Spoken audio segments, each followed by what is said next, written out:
Pop-Tarts back for the Quarantine Read Aloud series, chapter book edition. Today we will be reading chapter 11 of L. Frank Baum's The Wizard of Oz. Chapter 11 is entitled The Emerald City of Oz. Even with eyes protected by the green spectacles, Dorothy and her friends were at first dazzled by the brilliancy of the wonderful city. The streets were lined with beautiful houses all built of green marble and studded everywhere with sparkling emeralds. They walked over a pavement of the same green marble, and where the blocks were joined together were rows of emeralds, set closely and glittering in the brightness of the sun. The window panes were of green glass. Even the sky above the city had a green tint, and the rays of the sun were green. There were many people, men, women, and children, walking about, and these were all dressed in green clothes and had greenish skins. They looked at Dorothy and her strangely assorted company with wondering eyes, and the children all ran away and hid behind their mothers when they saw the lion. But no one spoke to them. Many shops stood in the street, and Dorothy saw that everything in them was green. Green candy and green popcorn were offered for sale, as well as green shoes, green hats, and green clothes of all sorts. At one place, a man was selling green lemonade, and when the children bought it, Dorothy could see that they paid for it with green pennies.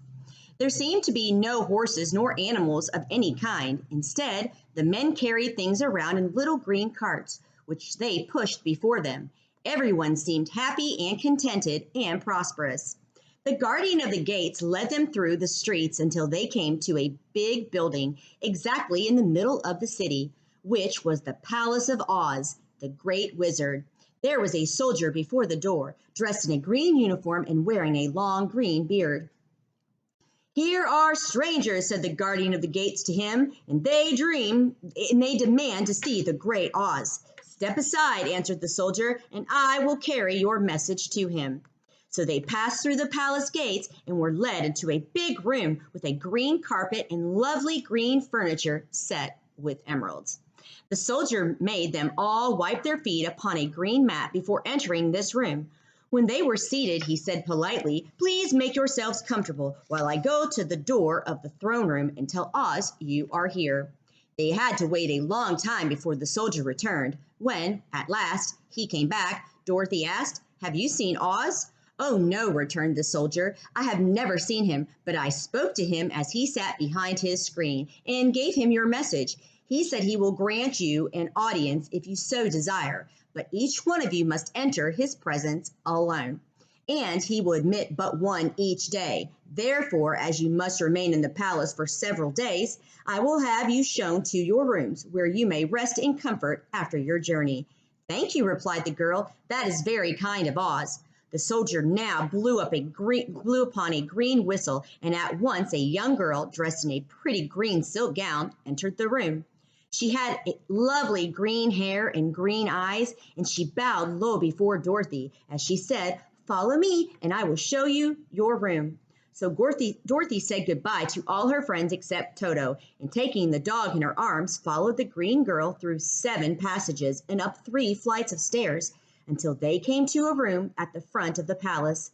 It was the sweetest little room, with a soft, comfortable bed that had sheets of green silk and a green velvet counterpane. There was a tiny fountain in the middle of the room that shot a spray of green perfume into the air, to fall back into a beautifully carved green marble basin. Beautiful green flowers stood in the windows, and there was a shelf with a row of little green books. When Dorothy had time to open these books, she found them full of queer green pictures that made her laugh. They were so funny.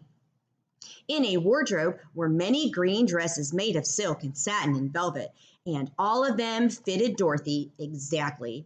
"Make yourself perfectly at home," said the green girl, "and if you wish for anything, ring the bell. Oz will send for you tomorrow morning."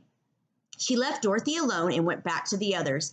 There she also led 2 rooms, and each one of them found himself lodged in a very pleasant part of the palace. Of course, this politeness was wasted on the Scarecrow, for when he found himself alone in his room, he stood stupidly in one spot, just within the doorway, to wait till morning. It would not rest him to lie down, and he could not close his eyes, so he remained all night staring at a little spider which was weaving its web in a corner of the room, just as if it were not one of the most wonderful rooms in the world. The Tin Woodman lay down on his bed from force of habit, for he remembered when he was made of flesh, not being able to sleep, he passed the night moving his joints up and down to make sure they kept in good working order. The Lion would have preferred a bed of dried leaves in the forest and did not like being shut up in a room, but he had too much sense to let this worry him. He sprang upon the bed and rolled himself up like a cat and purred himself asleep in a minute. The next morning after breakfast, the Green Maiden came to fetch Dorothy, and she dressed her in one of the prettiest gowns made of green brocade satin. Dorothy put on a green silk apron and tied a green ribbon around Toto's neck, and they started for the throne room of the great Oz. First, they came to a great hall in which were many ladies and gentlemen of the court, all dressed in rich costumes. These people had nothing to do but talk to each other, but they always came to wait outside the throne room every morning, although they were never permitted to see Oz. As Dorothy entered, they looked at her curiously, and one of them whispered, "Are you really going to look upon the face of Oz the Terrible?" "Of course," answered the girl, "if he will see me." "Oh, he will see you," said the soldier who had taken her message to the wizard, "although he does not like to have people ask to see him. Indeed, at first he was angry and said I should send you back where you came from. Then he asked me what you looked like, and when I mentioned your silver shoes, he was very much interested. At last I told him about the mark upon your forehead, and he decided he would admit you to his presence." Just then a bell rang, and the green girl said to Dorothy, "That is the signal. You must go into the throne room alone." She opened a little door, and Dorothy walked boldly through and found herself in a wonderful place. It was a big, round room with a high arched roof, and the walls and ceiling and floor were covered with large emeralds set close together. In the center of the roof was a great light, as bright as the sun, which made the emeralds sparkle in a wonderful manner.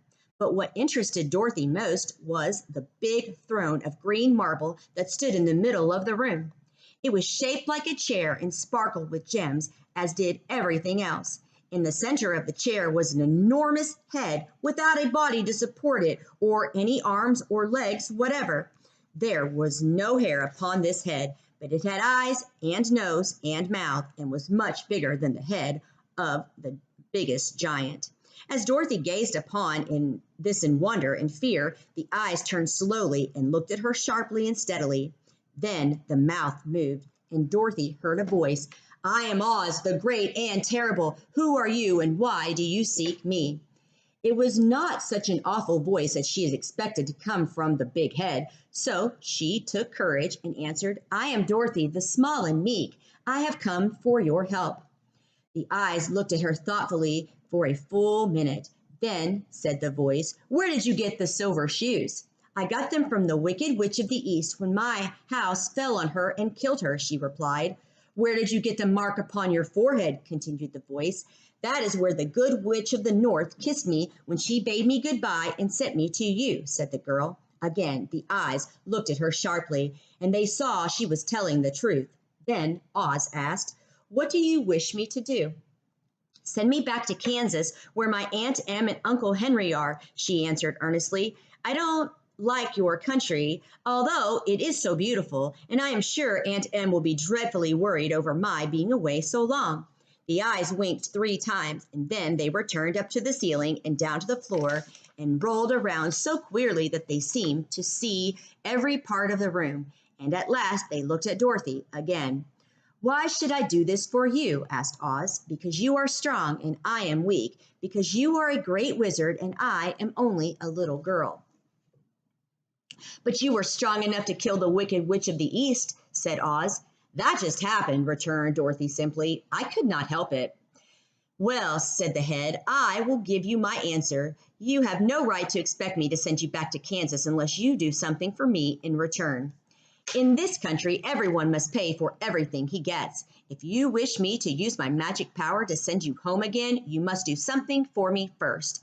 Help me and I will help you. "What must I do?" asked the girl. "Kill the Wicked Witch of the West," answered Oz. "But I cannot," exclaimed Dorothy, greatly surprised. "You killed the Witch of the East, and you wear the silver shoes, which bear a powerful charm. There is now but one wicked witch left in all this land, and when you can tell me she is dead, I will send you back to Kansas, but not before." The little girl began to weep. She was so much disappointed, and the eyes winked again and looked upon her anxiously, as if the great Oz felt that she could help him if she would.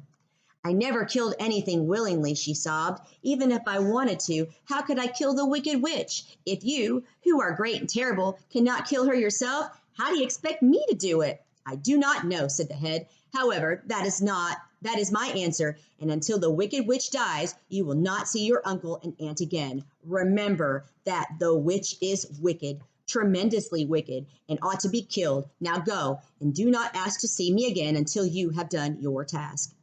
Sorrowfully, Dorothy left the throne room and went back where the Lion and the Scarecrow and the Tin Men were waiting to hear what Oz had said to her. "There is no hope for me," she said sadly, "for Oz will not send me home until I have killed the Wicked Witch of the West, and that I can never do." Her friends were sorry, but could do nothing to help her, so Dorothy went to her own room and lay down on the bed and cried herself to sleep. The next morning, the soldier with the green whiskers came to the Scarecrow and said, "Come with me, for Oz has sent for you." So the Scarecrow followed him and was admitted into the great throne room, where he saw, sitting in the emerald throne, a most lovely lady. She was dressed in green silk gauze and wore upon her flowing green locks of crown jewels. Growing from her shoulders were wings, gorgeous in color, and so light that they fluttered when the slightest breath of air reached them. When the Scarecrow had bowed as prettily as his straw stuffing would let him, before this beautiful creature, she looked upon him sweetly. "I am Oz, the great and terrible. Who are you, and why do you seek me?" Now the Scarecrow, who had expected to see a great head Dorothy had told him of, was much astonished, but he answered her bravely. "I am only a scarecrow stuffed with straw. Therefore I have no brains, and I come to you praying that you will put brains in my head instead of straw, so that I may become as much a man as any other in your dominions." "Why should I do this for you?" asked the lady. "Because you are wise and powerful, and no one else can help me," answered the Scarecrow. "I never grant favors without some in return," said Oz, "but this much I will promise. If you will kill for me the Wicked Witch of the West, I will bestow upon you a great many brains, and such good brains that you will be the wisest man in all of the land of Oz." "I thought you asked Dorothy to kill the witch," the Scarecrow said in surprise. "So I did. I don't care who kills her, but until she is dead, I will not grant your wish. Now go, and do not seek me again until you have earned your brains you so greatly desire." The Scarecrow went sorrowfully back to the friends and told them that what Oz had said, and Dorothy was surprised to find that the great Oz was not a head, as she had seen, but a lovely lady. "All the same," said the Scarecrow, "she needs a heart as much as the Tin Woodman." On the next morning, the soldier with the green whiskers came to the Tin Woodman and said, "Oz has sent for you. Follow me." So the Tin Woodman followed him and came to the great throne room. He did not know whether he would find Oz a lovely lady or a head, but he hoped it would be the lovely lady. "For," he said to himself, "if it is a head, I am sure I shall not be given a heart, since a head has no heart of its own and therefore cannot feel for me. But if it is the lovely lady, I shall beg hard for a heart, for all ladies are themselves said to be kindly-hearted." But when the woodman entered the great throne room, he saw neither the head nor the lady, for Oz had taken the shape of the most terrible beast. It was nearly as big as an elephant, and the green throne seemed hardly strong enough to hold its weight. The beast had a head like that of a rhinoceros, only there were 5 eyes in its face. There were 5 long arms growing out of its body, and it also had 5 long, slim legs. Thick, woolly hair covered every part of it, and more dreadful-looking monster could not be imagined. It was fortunate the Tin Woodman had no heart at that moment, for it would have beat loud and fast from terror. But being only tin, the Woodman was not at all afraid. "I am Oz, the great and terrible," spoke the beast in a voice that was one great roar. "Who are you, and why do you seek me? I am a woodman and made of tin, therefore I have no heart and cannot love. I pray you to give me a heart that I may be as other men are." "Why should I do this?" demanded the beast. "Because I ask it, and you alone can grant my request," answered the woodman. Oz gave a low growl at this, but said gruffly, "If you indeed desire a heart, you must earn it." "How?" asked the woodman. "Help Dorothy to kill the wicked witch of the West," replied the beast. "When the witch is dead, come to me, and I will then give you the biggest and kindest and most loving heart in all of the land of Oz." So the Tin Woodman was forced to return sorrowfully to his friends and tell them of the terrible beast he had seen. They all wondered greatly at the many forms the great wizard could take upon himself. "If he is a great beast, when I go to see him," said the Lion, "I shall roar my loudest and so frighten him that he will grant what I ask. And if he is a lovely lady, I shall pretend to spring upon her and so compel her to do my bidding. And if he is the great head, he will be at my mercy, for I will roll his head all around the room until he promises to give us what we desire. So be of good cheer, my friends, for all will yet be well." The next morning, the soldier with the green whiskers led the Lion to the great throne room and bade him to enter the presence of Oz. The Lion at once passed through the door, and glancing around, to his surprise, that before the throne was a ball of fire, so fierce and glowing he could scarcely bear to gaze upon it. His first thought was that Oz had by accident caught on fire and was burning up. Yet, when he tried to go near, the heat was so intense that it singed his whiskers, and he kept back trembling to a spot near to the door. Then a low, quiet voice came from the ball of fire, and these were the words it spoke. "I am Oz, the great and terrible. Who are you, and why do you seek me?" And the Lion answered, "I am a cowardly lion, afraid of everything. I came to you to beg that you give me courage, so that in reality I may become the king of beasts, as all men call me." "Why should I give you courage?" demanded Oz. "Because of all wizards, you are the greatest and alone have power to grant my request," answered the Lion. The ball of fire burned fiercely for a time, and the voice said, "Bring me proof that the wicked witch is dead, and that moment I will give you courage. But as long as the witch lives, you must remain a coward." The Lion was angry at this speech, but could say nothing in reply, and while he stood silently gazing at the ball of fire, it became so furiously hot that he turned tail and rushed from the room. He was glad to find his friends waiting for him and told them of his terrible interview with the wizard. "What shall we do now?" asked Dorothy sadly. "There is only one thing we can do," returned the Lion, "and that is to go to the land of the Winkies, seek out the wicked witch, and destroy her." "But suppose we cannot," said the girl. "Then I shall never have courage," declared the Lion. "And I shall never have brains," added the Scarecrow. "And I shall never have a heart," spoke the Tin Woodman. "And I shall never see Aunt Em and Uncle Henry," said Dorothy, beginning to cry. "Be careful," cried the green girl. "The tears will fall on your green silk gown and spot it." So Dorothy dried her eyes and said, "I suppose we must try it, but I am sure I do not want to kill anybody, even to see Aunt Em again." "I will go with you, but I'm too much of a coward to kill the witch," said the Lion. "I will go too," declared the Scarecrow, "but I shall not be as much help to you, as I am such a fool." "I haven't the heart to harm even a witch," remarked the Tin Woodman, "but if you go, I certainly shall go with you." Therefore, it was decided to start upon their journey the next morning, and the woodman sharpened his axe on a green grindstone and had all his joints properly oiled. The Scarecrow stuffed himself with fresh straw, and Dorothy put new paint on her eyes on his eyes that he might see better.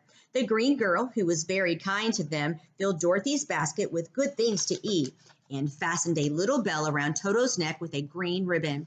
They went to bed quite early and slept soundly until daylight, when they were awakened by a crowing of the green cock that lived in the yard and the palace, and cackling of the hen that laid a green egg. That is the end of chapter 11, and we'll see you back for chapter 12. Bye.